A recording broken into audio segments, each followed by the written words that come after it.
America के राष्ट्रपति भारत के दौरे पर आ रहे हैं G20 समिट के लिए, लेकिन उससे पहले हमारे देश के प्रधानमंत्री नरेंद्र मोदी जी और अमेरिकन राष्ट्रपति बाइडेन दोनों मिलकर एक बायलैटरल टॉक करेंगे और इस टॉक में बहुत ज्यादा इंपॉर्टेंट डिस्कशन होने वाला है।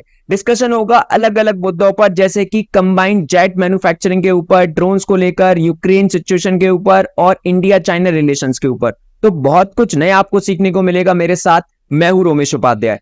आपने कुछ इस प्रकार के आर्टिकल्स देखे होंगे, Modi Biden to discuss trade issues, jet engine, drone deals during meet, और इसी प्रकार के बहुत सारे आर्टिकल अलग अलग न्यूज़पेपर प्रिंट कर रहे हैं। और देखिए यहाँ पर वीजा को ईज करने की सिचुएशन पर भी चर्चा होगी और किस प्रकार से इंडिया यूक्रेन के अंदर एक रोल प्ले कर सकता है पीस को मेंटेन करने में।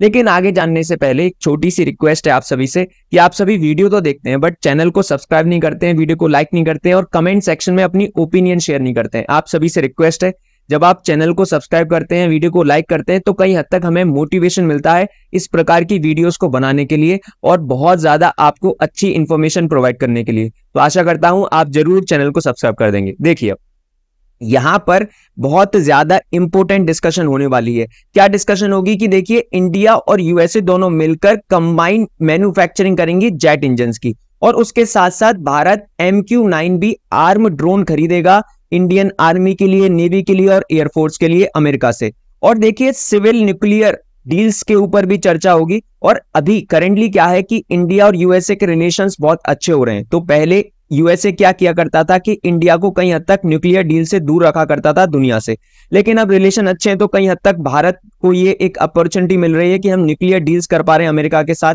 और सबसे जो बड़ा मुद्दा है वो है दोनों देशों के बीच में ट्रेड इश्यूज। तो देखिए ट्रेड इश्यूज को भी सॉल्व किया जाएगा और जो भी टैरिफ इंपोज करते थे दोनों देश एक दूसरे के ऊपर, जो हम इंपोर्ट या एक्सपोर्ट किया करते थे, वहां पर भी आपको बहुत ज्यादा रिलैक्सेशन देखने को मिलेगा। और देखिए सबसे अच्छी बात यह है कि हमारे देश में जो अभी रिपब्लिक डे आएगा 2024 में 26 जनवरी को, वहां पर आपको यह देखने को मिल सकता है कि क्वाड लीडर हमारे देश में आए। क्वाड एक ऐसा ग्रुप है जहां पर 4 बेसिकली कंट्री हैं, इंडिया, यूएसए, जापान और ऑस्ट्रेलिया। तो यहां पर आपको इन तीनों देशों के लीडर्स अपने देश में देखने को मिल सकते हैं रिपब्लिक डे पर। तो बहुत अच्छी बात होगी यदि ये सारे लीडर्स हमारे देश में आएंगे, तो बहुत ज्यादा अच्छा रहेगा। देश में ट्रेड अच्छा होगा, इन्वेस्टमेंट अच्छा होगा, इंफ्रास्ट्रक्चर इंप्रूव होगा, बहुत सारा आपको अच्छी चीजें देखने को मिल सकती हैं देश के अंदर। और देखिए अमेरिका के साथ हम हाई टेक्नोलॉजी कोऑपरेशन पर भी चर्चा करेंगे। यहां पर है under the initiative of critical and emerging technology. और जब देखिए भारत के प्रधानमंत्री अमेरिका गए थे वॉशिंगटन DC, तो वहां पर भी इसकी चर्चा हुई थी कि हम ICET यानी initiative on critical emerging technology पर चर्चा करेंगे। तो देखिए कई हद तक जब हम टेक्नोलॉजी शेयर करेंगे तो बहुत सारा इन्वेस्टमेंट आ सकता है टेक्नोलॉजी सेक्टर में और इंडिया कई हद तक सेल्फ रिलायंट हो सकता है टेक्नोलॉजी में। अभी भी बहुत सारे ऐसी चीजें हैं जहां पर हमें बाहर के देशों के ऊपर निर्भर रहना पड़ता है, जैसे कि सेमीकंडक्टर चिप्स हो गए और हार्डवेयर्स हो गए और भी बहुत सारी चीजें हैं। तो कई हद तक यदि इन देशों के साथ मिलकर, यदि अमेरिका के साथ मिलकर, जापान के साथ मिलकर भारत इमर्जिंग टेक्नोलॉजी पर काम करता है तो कई हद तक हम आत्मनिर्भर बनेंगे टेक्नोलॉजी में।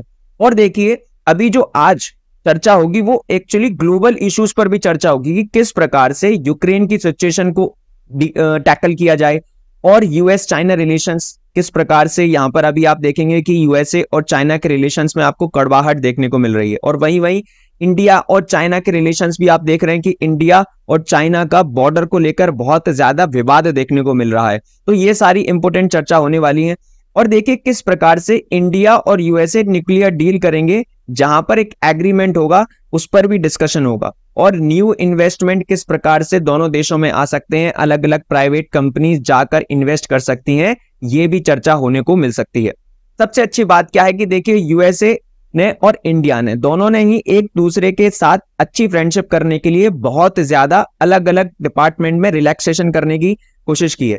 जैसे कि यूएसए पहले क्या करता था, देखिए आज से 2-3 महीने पहले, कि वर्ल्ड ट्रेड ऑर्गेनाइजेशन के अंदर इंडिया के अगेंस्ट बहुत सारे केसेस किया करता था यूएसए।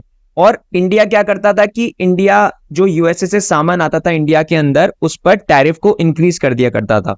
तो देखिए इंडिया ने क्या किया है कि जो भी यूएसए से इंडिया में आएगा उस पर हमने ड्रॉप कर दिया, यानी टैरिफ को कम कर दिया है। और जो यूएसए ने जो हमारे अगेंस्ट केसेस किया करते थे ये वर्ल्ड ट्रेड ऑर्गेनाइजेशन में, वहां पर भी यूएसए ने क्या किया है कि केसेस करना कहीं हद तक ड्रॉप कर दिया है, कम कर दिया है। तो इससे भी कहीं हद तक बहुत ज्यादा एक दूसरे के रिलेशंस अच्छे देखने को मिल सकते हैं। और देखिए इकोनॉमिक फोरम पर भी चर्चा होती है कि दोनों देशों की अर्थव्यवस्थाएं किस प्रकार से मजबूत हो सकती हैं, दोनों देशों में रोजगार किस प्रकार से क्रिएट किया जा सकता है, इंडस्ट्री डेवलपमेंट कैसे हो सकता है, मैन्युफैक्चरिंग सेक्टर को किस प्रकार से हम बूस्ट कर सकते हैं, ये सारी चीजों की चर्चा होगी। और देखिए जो मैंने अभी आपको बताया कि इंडिया ड्रोन्स खरीदने वाला है, बेसिकली 31 ड्रोन्स खरीदेगा इंडिया, जनरल एटॉमिक MQ-9 भी आर्म ड्रोन्स बोलते हैं इनको। और ये जो ड्रोन्स हैं ये 15 नेवी को दिए जाएंगे, इंडियन नेवी को, और 8 इंडियन आर्मी को, और 8 ही एयरफोर्स को दिए जाएंगे। तो ये सुरक्षा के लिए हमारे देश के लिए कहीं हद तक बहुत ज्यादा इंपॉर्टेंट रोल प्ले करेंगे। ड्रोन्स हमारी सुरक्षा को और ज्यादा मजबूत करेंगे। और इसके साथ साथ यदि इस ट्रेड की बात करें, जो ये डील हुई है, तो ये 3072 मिलियन US डॉलर की डील है।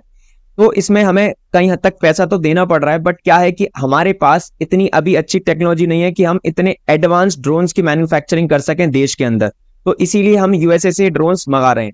और उसके साथ साथ देखिए भारत और अमेरिका, ये सबसे ज्यादा इंपॉर्टेंट बात है कि F414 जेट इंजन की कंबाइन मैन्युफैक्चरिंग करेंगे। तो इससे क्या होगा कि इंडिया के अंदर देखिए कि जेट मैन्युफैक्चरिंग की टेक्नोलॉजी उतनी ज्यादा डेवलप नहीं है, तो हम ये सीख पाएंगे कि किस प्रकार से इलेक्ट्रिक जेट इंजन की मैन्युफैक्चरिंग होती है। तो हम यूएसए की कंपनी के साथ मिलकर यहाँ पर काम करने वाले हैं। और देखिए इस पर जो यूएस की, जैसे इंडिया में पार्लियामेंट है, उसी प्रकार से यूएसए में कांग्रेस है, उन्होंने भी इसके ऊपर कोई ऑब्जेक्शन नहीं जताया था।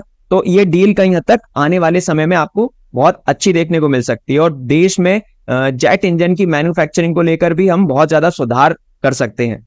और सबसे अच्छी बात क्या है, देखिए भारत अभी भी चाइना के ऊपर, ताइवान के ऊपर डिपेंड करता है सेमीकंडक्टर चिप्स को लेकर, और यूएसए भी कहीं हद तक डिपेंड कर रहा है अभी। तो यूएसए भी बिलियन ऑफ डॉलर इन्वेस्ट कर रहा है अपनी टेक्नोलॉजी इंडस्ट्री को बूस्ट करने के लिए, सेमीकंडक्टर इंडस्ट्री को बूस्ट करने के लिए, और इंडिया भी कहीं हद तक पैसे निवेश कर रहा है इन सेक्टर्स में।